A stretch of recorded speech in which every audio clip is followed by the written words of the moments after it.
মুখস্থ লাগবে। কয় কিতাব? 17 কিতাব। 17টা কিতাব মুখস্থের সার্টিফিকেট তোমার থাকবে, তখন তুমি প্রাথমিক আলেম।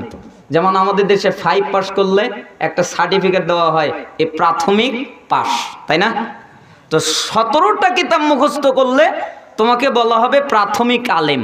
তার 17টা কিতাবের একটা কিতাবের নাম বুলুগুল মারাম, যার হাদিস সংখ্যা 1568। হাদিস সংখ্যা কত? 1568। এটা হলো এক কিতাবের হাদিস। তো আমাদের দেশে যত আলেম, দাওরাই হাদিস বলেন, কামিল বলেন, বুলুগুল মারাম মুখস্থ আছে এক কিতাবে নাই। আর 16টা তো আরো পরে, তাই না? একটাই নাই। বের করেন, বুলুগুল মারামের হাফেজ বের করেন, চুষে বেরান, দেখেন কে আছে, খুঁজেই পাবেন না। গোপনে 2-1 জন থাকতে পারে, নাই আমি তা বলছি না,